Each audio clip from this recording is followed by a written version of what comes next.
Olá pessoal, olá meus amigos e minhas amigas, aqui é o professor Ricardo e nesse vídeo de hoje eu gostaria de comentar a saída do ministro Sérgio Moro do governo Bolsonaro.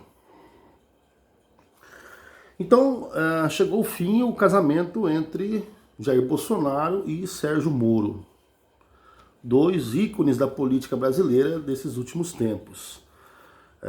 São ícones, não vou entrar no mérito ainda que tipo de ícone, mas são ícones no sentido de que são imagens representativas, são símbolos da política brasileira na atualidade. Sérgio Moro se tornou famoso, ganhou destaque nacional por conta da Operação Lava Jato e por conta de toda a cobertura que a imprensa, principalmente a Globo, a Rede Globo de televisão, fez sobre a Operação Lava Jato. E Bolsonaro, além de ter quase 30 anos de vida pública, como deputado, depois, agora, mais recentemente, como presidente da República. Então, evidente, são duas figuras políticas importantes.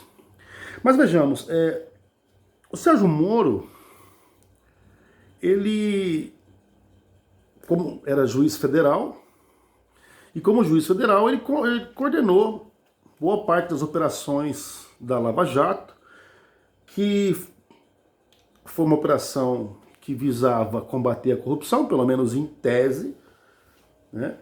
Mas ficou marcada, sobretudo, pela perseguição ao presidente Lula, ao ex-presidente Luiz Inácio Lula da Silva.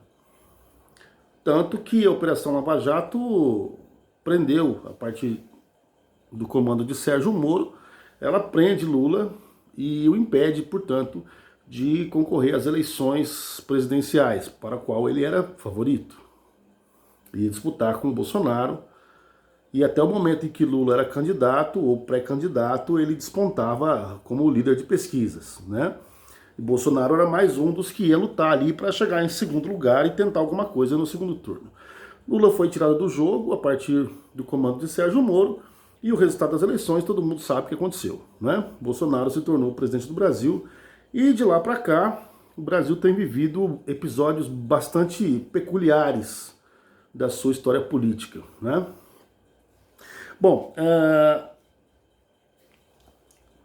importante destacar que o Sérgio Moro, quando ele atua enquanto juiz federal, ele não atuou simplesmente como um juiz, aquela figura jurídica imparcial que tem que ouvir as duas partes e fazer o seu julgamento com base em provas. Sérgio Moro foi completamente parcial, tendencioso, político, um político disfarçado de juiz, né, que atentou contra os direitos de Lula para tirá-lo da corrida presidencial. A mesma Lava Jato que nos seus processos quebrou algumas empresas brasileiras, levou à falência algumas empresas brasileiras e causou sérios danos à própria Petrobras. E aí vocês podem dizer, não, mas quem causou danos à Petrobras ou às empresas brasileiras foi a corrupção. Muito bem.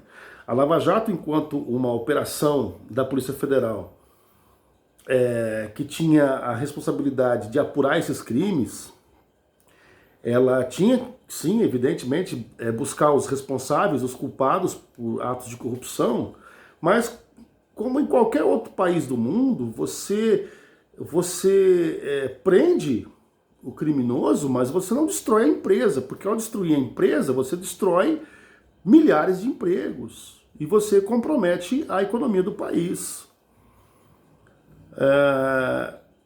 O que a Lava Jato fez para algumas empresas acabou sendo a falência delas, e, consequentemente, gerou aí alguns milhares de desempregados.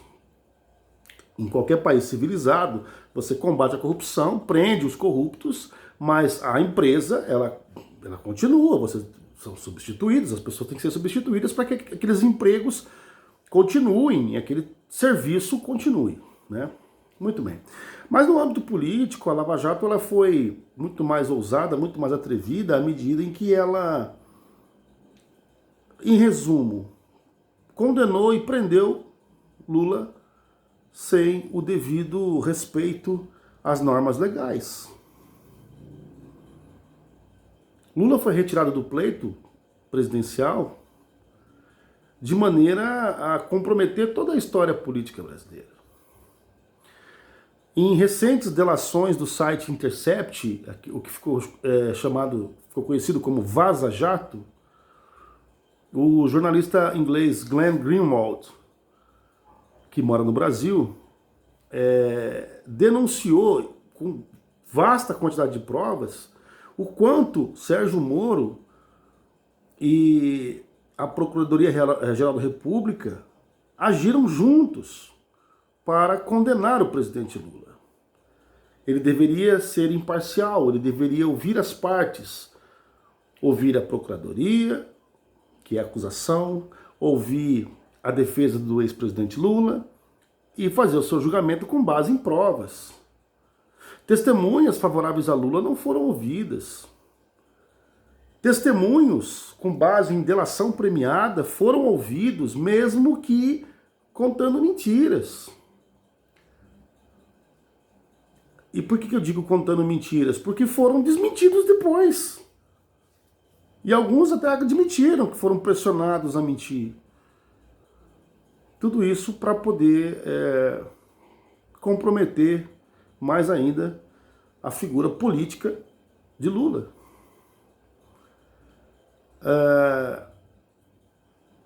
Ficou a famosa frase atribuída à Lava Jato, né? Não temos provas, mas temos convicção.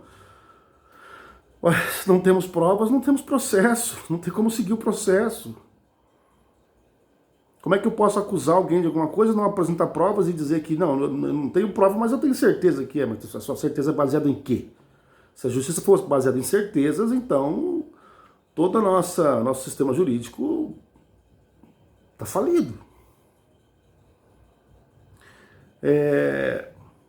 Mas o fato recente, o fato que nos importa aqui no momento é a saída de Moro do governo Bolsonaro, né? Moro que desde que assumiu, e já começa por aí algo muito estranho, o juiz que prendeu o principal adversário político do candidato vencedor, né? Ou seja, o Moro prende Lula, que era o adversário favorito à disputa com Bolsonaro.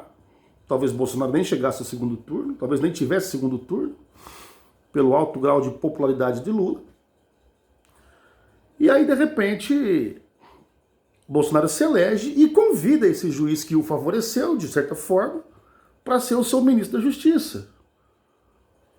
Então, aquele ministro parcial, que praticou o chamado lawfare, para quem não sabe, é quando a lei, quando a justiça são utilizadas de forma política para perseguir uma determinada pessoa ou um determinado grupo político, a mando de seus adversários, o chamado lawfare.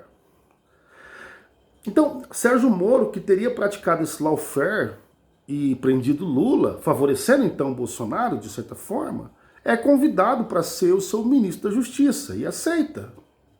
E aceita, sem pestanejar. E há quem diga que ele aceitou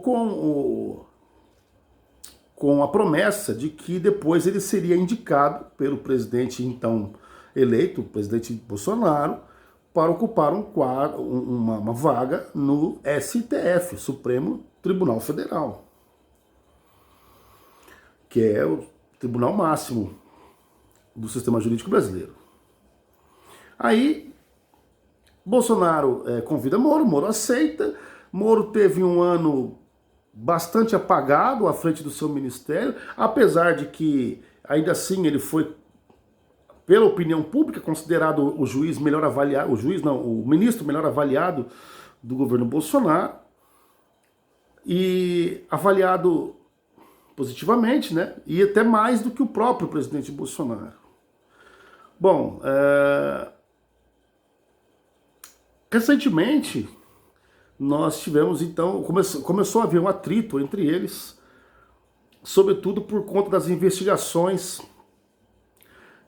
de dois inquéritos, basicamente. Um que investiga o chamado Gabinete do Ódio, que é uma central de fake news, que teria sido comandada diretamente dos gabinetes dos filhos de Jair Bolsonaro, que também são políticos, né?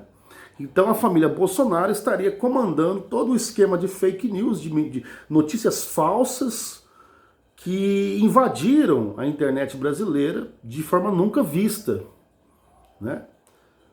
Na nossa história recente, enfim, né? E a segunda inquérito investiga a questão, o que foi chamado de a rachadinha. A rachadinha nada mais é do que um político que tem assessores no seu gabinete e são funcionários fantasmas. O que significa isso? Significa que eles não trabalham e aquele salário, eles são só contratados e pelo seu CPF, enfim. E aquele salário, na verdade, ele fica com uma parte do salário pequena, até porque ele não precisa trabalhar lá mesmo, e a maior parte do salário ele devolve, digamos assim, para o deputado, para o vereador, para o parlamentar que o contratou. O que é um esquema ilegal, obviamente. Então, a família Bolsonaro vinha sendo investigada por essas duas questões, além do próprio assassinato da vereadora Marielle, lá do Rio de Janeiro, em que a família Bolsonaro aparece citada várias vezes. Com escândalos com porteiro, com sumiço de gravação, com o próprio filho do Bolsonaro se intrometendo na investigação. Tudo isso pesa contra o clã Bolsonaro, a família Bolsonaro. E o atrito final entre Bolsonaro e Sérgio Moro foi justamente a troca do diretor-geral da Polícia Federal. Porque o então diretor da Polícia Federal vinha conduzindo os inquéritos de maneira a chegar na família Bolsonaro. Estavam próximos de ser enquadrados pelas investigações da PF. E Bolsonaro procura então Moro para substituir esse diretor da Polícia Federal e colocar no lugar alguém da sua confiança, a confiança de Bolsonaro, alguém com quem ele tivesse contato direto, alguém com quem ele tivesse as informações que ele quisesse ter dos inquéritos que estão correndo, inclusive contra a sua família. O que é absolutamente ilegal, imoral e antirrepublicano, né? É preciso haver independência entre os poderes, a Polícia Federal tem que ter liberdade para investigação, o Judiciário tem que ter liberdade para fazer os seus julgamentos, sem a interferência nem do Parlamento e nem do Executivo. Esse é o Estado moderno. Separação entre os três poderes. E Bolsonaro, então, pressiona Moro para que Moro substituísse o diretor da Polícia Federal e colocasse alguém a mando do próprio Bolsonaro, o que gerou um conflito, um desentendimento entre eles, né? E provocou então a saída de Sérgio Moro. Fenômeno interessante que nós temos que observar aqui, eu citei agora há pouco o lawfare, mas tem um outro fenômeno nessa história que também nos chama a atenção, que é o chamado after-truth, ou a pós-verdade. A pós-verdade. A pós-verdade é um fenômeno que nós temos observado muito no comportamento da família Bolsonaro, principalmente do presidente Bolsonaro, que é aquela atitude em que de manhã você diz uma coisa, você dá uma entrevista para um jornal, por exemplo, e afirma categoricamente uma coisa, a repercussão começa a ser ruim ao longo do dia por conta da internet, das redes sociais, e aí, no final da tarde, você volta, você faz uma outra entrevista com mais pessoas, ou então você grava uma live na internet, nas redes sociais, e desmente, fala que simplesmente você não disse aquilo. Ou que você não quis dizer aquilo, ou que deturparam as suas palavras, mesmo que ele tenha dito com todas as palavras de forma clara. Ou seja, eu faço, eu desfaço, eu digo que não fiz, e no final da tarde de ontem,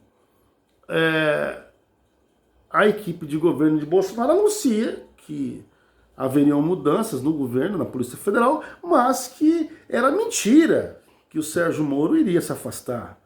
Até jornalistas locais, sites locais, blogs locais, deram a notícia de que era mais uma mentira da imprensa para ferir a imagem do governo Bolsonaro, para prejudicar a imagem de Bolsonaro, onde já se viu, o Moro nunca disse que ia sair, e essa imprensa, a assessoria dele que havia dito isso.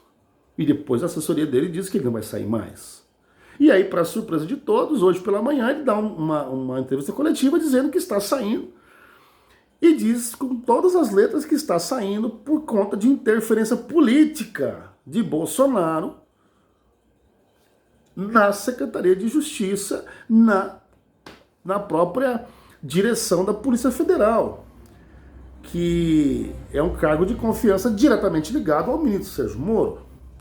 Ou seja, Moro, a partir daí, ficou evidenciado que não passava de um fantoche, não passava de um mero coadjuvante sem nenhum poder, um coadjuvante sem nenhum poder de voz, nenhuma influência, ou uma influência muito pouco relevante no governo Bolsonaro.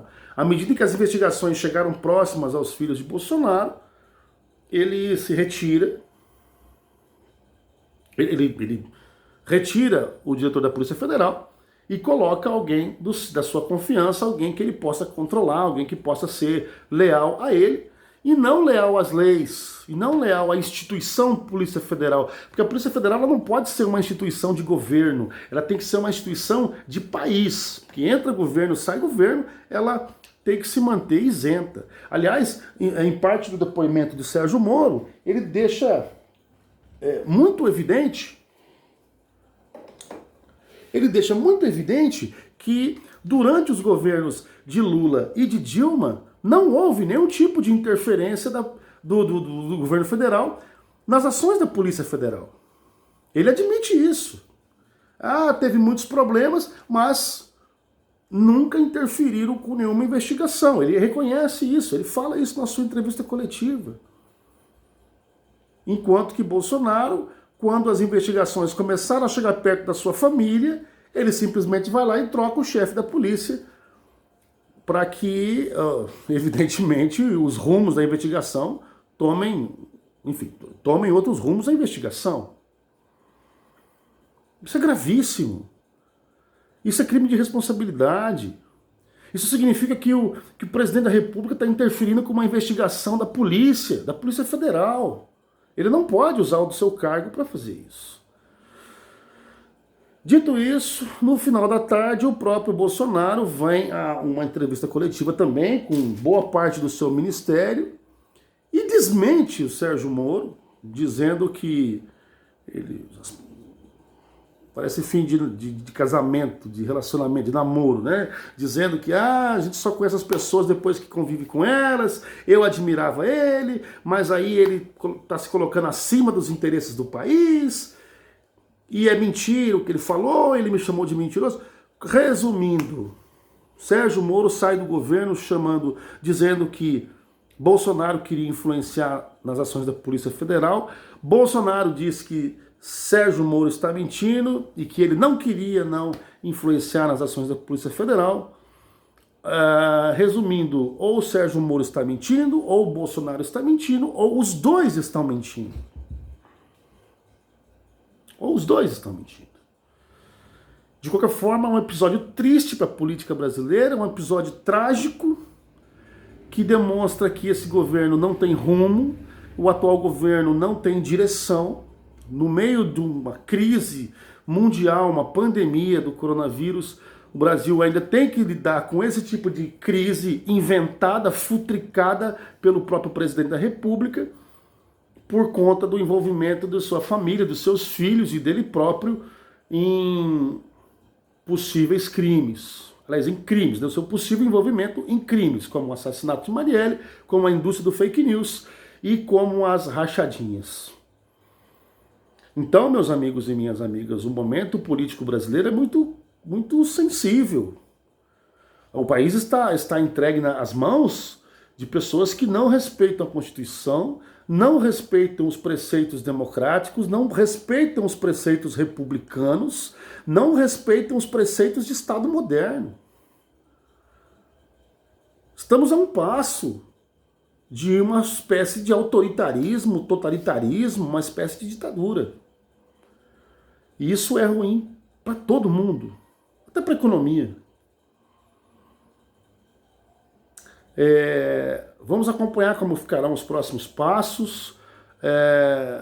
Provavelmente o Moro deve ser chamado ao Supremo Tribunal Federal para apresentar provas de tudo aquilo que ele acusou Bolsonaro, o que provavelmente ele tem, porque ele, como juiz, ex-juiz, ele não seria tolo de dar aquelas declarações sem poder confirmar, né?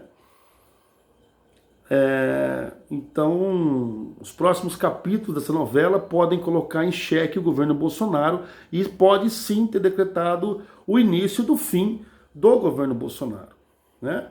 Na minha opinião, já começou a acabar já com a saída do ministro da Saúde, Mandetta, que foi muito mal visto pela sociedade, né?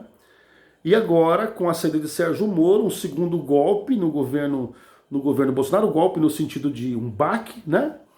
Então, nós esperamos que os próximos capítulos dessa novela possam esclarecer para o povo brasileiro que tipo de governo nós temos à frente do Brasil. Quem é Bolsonaro de fato, que se elegeu com o discurso de combater a corrupção e agora está sendo denunciado por atrapalhar as investigações quando elas chegaram perto da sua família e dele mesmo. Que tipo de combatente da corrupção é esse que interfere na investigação da Polícia Federal para que ela não se aproxime dele e da sua família? Fico por aqui. Na próxima a gente conversa mais. Obrigado.